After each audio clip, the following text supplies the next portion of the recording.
예, 그러면 두 가지 사례를 가지고선요, 우리 구어적 의사소통에 대해서 좀 생각을 해보도록 하겠습니다.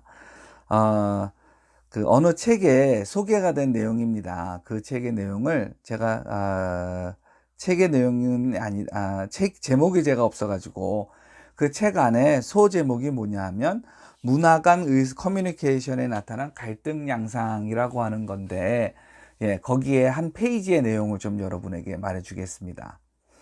자, 무슬림 유학생들은요, 그 기독교의 비논리적인 선교 활동에 거부감을 갖는다라고 조사가 되었다고 합니다. 자, 얘기를 한번 들어보세요.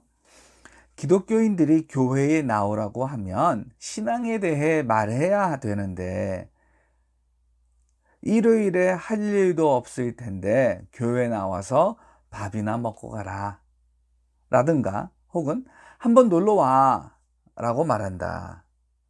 그러니까 더 안 가고 싶다. 신성한 교회에 먹는 걸 준다고 해서 가는가? 안 가겠다고 하면 그러지 말고 다시 한번 잘 생각해 봐라 며 계속 붙잡다가 어디서 전화번호를 알아내는지 계속 전화한다. 싫다. 난 무슬림이니 더 이상 전화하지 말라. 딱 끊어버려도 마찬가지다. 한동안 전화를 안 받았더니 괜찮아졌다. 예, 어느 무슬림이 이러한 이야기를 한 겁니다. 여러분 어떻게 들으셨습니까?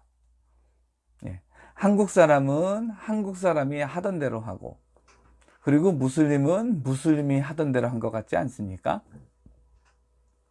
한국에서 사형리로 전도하기도 하고 전도 폭발을 가지고 전도하기도 합니다. 그때에는 정말 아주 복음으로 쑥 들어가 가지고 당신 예수님을 믿어야 됩니다. 예수님을 믿어야 되는 이유는 이러이러한 겁니다. 이렇게 복음에 대해서 이야기하기도 하지만, 근데 그렇게 복음 전하는 방법보다는 흔히 야, 우리 교회 한번 와볼래? 뭐 이런 얘기요. 사실 이거는 저도 초등학교 때 가지고 있었던 경험입니다. 초등학교 때 주변의 친구들이 저한테, 뭐 이 친구들이 이렇게 예수를 열심히 잘 믿었던 것 같지는 않고요. 아마 달란트의 그 뭐죠, 스티커를 받으려고 했던 건 아닌가. 지금 와서는 또 뭐 그런 의심도 또 드네요. 달란트를 아니까요. 근데 초등학교 친구들이 저한테 교회 가자고 몇 번 한 친구들이 있습니다. 예. 근데 교회 가면 과자 준다. 교회 가면 뭐 부활절 전에는요, 부활절 날 교회 가면 뭐 계란 준다. 삶은 계란 주는데 우리 교회 가자. 뭐 이런 얘기들을 해요. 근데 저는 그 말을 들으면서 그 친구들이 전 다시 보였어요. 어떻게 다시 보였냐면, 아니, 집에서 과자 사달라 그러면 과자 안 사주나? 뭐 이런 생각. 내지는, 그리고 이제 제가 그 교회에서 나오는 아이들, 어린이들이 들고 있던 그 과자 봉지를 제가 보았습니다. 근데 그 과자들이 이렇게 뭐 비싼 그런 과자들이 아니었어요. 예. 하여튼, 거기다가 그 삶은 계란은요, 제가 제일 싫어하는 기피 음식 중에 하나입니다. 왜냐하면 노른자 때문에. 집에서 어머니가 계란 삶아 놓고 먹으라 그러면요, 거기다가 내가 노른자를 꼭 먹어야 되는데 얼마나 목이 메었는지 모릅니다. 그래가지고 저는 이 계란 삶은 계란을 싫어했습니다. 소풍 갈 때 그거 싸주는 거 질색이었고요. 싸주시잖아요. 친구 줬습니다. 예. 자, 이런 나의 문맥을 모른 채 친구들은 나한테 교회 가자 그랬던 겁니다. 그래서 저는 이런 경험을 가지고선 요 무슬림의 이야기를 들었을 때 이 사람의 관점이 좀 이해가 됩니다. 뭘 이 사람이 예수를 말했으면, 이 사람에게 예수를 증거했으면 이 사람이 자신의 그 거실에 대해서 알고 이제 진리로 나와가지고 교회를 다녔을 거냐, 뭐 안 그러지 않았을까 싶어요. 예. 하지만 무슬림에게 교회라고 하는 것은 종교기관이고, 그 종교기관은 종교적 활동을 하는 거고 종교적 가르침이 있는 것이다 라고 하는 그 전제가 있는 거예요. 그 전제 속에서 야, 우리 교회 놀러 와, 우리 교회 밥 먹으러 와 하는 것은 두 가지죠. 저거 교회 맞아? 저거 진리를 가르친다 라고 하는 그 종교기관 내지는 종교적인 장소가 맞는 거야? 그거에 대한 질문이 하나가 있는 거고요. 그리고 또 하나의 질문은, 너 내가 그렇게 없어 보여? 뭐 이런 것에 대한 반감일 수도 있는 겁니다. 예. 자, 그러니까 자, 그러면 한국 사람이 잘못했나요? 아니, 잘못한 건 없어요. 우리가 전도할 때 흔히 그렇게 전도하죠. 어떤 뭐랄까요, 진지한 주제를 먼저 꺼내면서 이야기하기보단 우리 문화에서는 진지하지 않은 좀 가벼운 이야기, 예, 누가 들어도 그냥 어렵지 않은 이야기, 예, 그런 것을 가지고 이야기를 합니다. 그런 다음에 진지한 이야기가 할 수 있을 그 즈음이 되면 그때 진지한 이야기를 하죠. 그렇죠? 물론 또 어떤 사람은 예수복음을 전하는 그 진지한 이야기를 어떻게 해야 될지를 몰라가지고 그 이야기를 못할 경우도 있습니다. 예, 그렇지만 하여튼 문화적으로 보았을 때 우리는 쉽고 편한 얘기로 먼저 이야기를 시작한 다음에 그런 다음에 진지한 이야기로 가는 거잖아요. 그렇죠? 근데 무슬림은 그렇게 되지 않았던 겁니다. 무슬림에게 종교 장소라고 하는 것은 종교적 이야기가 나와야 되는 거였던 거예요. 예. 자, 그렇고요. 자, 이제 그런 이야기가 하나 있었고요. 그리고 또 하나는 이거는 우리 한국 사람 안에서 있었던 이야기입니다. 믿는 사람과 믿지 않는 사람의 그 오해의 이야기인데요.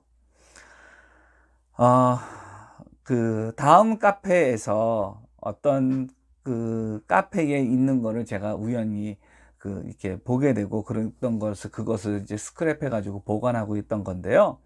뭐냐면 약 15년, 약 14년 전에 아프가니스탄에 단기 해외 봉사를 갔던 샘물교회의 그 단기 봉사팀이 납치되고 38일인가요? 그렇게 납치 생활을 하다가 풀려난 적이 있잖아요. 그때 피납된 사람들 중에 한 명의 어머니가 그 믿음의 간증을 하는 거였습니다. 예, 저는 이게 참 귀하고 아름다운 간증이다 이렇게 생각이 됐는데 근데 이 이야기가 믿지 않는 사람들의 손에 들어가고 그리고 그게 뉴스에서 방송이 됐습니다. 예. 그런 다음에 그 어머니에 대한 욕이 얼마나 쏟아졌는지 모릅니다. 내용을 한번 읽어볼게요. 주님께 영광 돌립니다. 정말 그러니까 피납자 가족이 있는 사무실이요. 거기에 앉아 있으면 내가 나를 보면서 정말 나는 왜 이럴까 하는 생각을 하거든요. 너무 평안한 게 이상할 정도로 하나님께서 제 마음을 꼭 부착하게 해주신 것 같아요. 지금 한 달 되었어요. 아프간 간지. 그런데 몇 년 된 것 같고 뉴스에 많은 보도가 나오지만 그걸 보면서 저는 아무 상관없는 것 같이 그냥 흘러만 갈 뿐이에요. 그리고 이 사건을 통해서 하나님께서 어떻게 이 일을 진행시켜 가시고 어떻게 결과를 내실 것인지에 대한 기대가 크면서 속으로 신난다 그럴까? 재밌다 그럴까? 그런 마음을 갖고 있거든요. 이것이 생수원에서 훈련받지 않았으면 아마 도저히 그렇지 못했을 거예요. 지금 현재 있는 상황 속에서 생수원에서 들었던 말씀이 때에 따라 얼마나 적용이 되는 게 얼마나 많은지 몰라요. 자, 이렇게 얘기를 하는데 여기에서 크게 논란이 되었던 것이 뭐냐면 속에서 신난다? 그럴까? 재밌다? 그럴까? 그런 마음을 갖고 있었거든요. 자, 이거는 어떤 이분이 어느 신앙훈련 단체에서 훈련을 받았었나 봐요. 생수원이 무슨 거의 약자일 것 같은데 하여튼 거기에서 이렇게 같이 성경 공부를 하든지 신앙에 대해서 논의를 하든지 어떤 그런 것들이 있었던 거예요. 그리고 거기서 은혜를 받았고 하나님에게 더 의지하고 하나님에게 더 매달리는 법을 배웠고 또 하나님을 믿는 법을 배웠던 것 같습니다. 자, 그러다 보니까 이제 그러한 언어를 가지고 자신의 처지를 이야기를 하는 겁니다. 예. 어머니로서 딸에 대한 아들에 대한 딸에 대한 하여튼 주로 딸들이었죠. 딸에 대한 그 마음이 왜 없었겠습니까? 있었겠지요.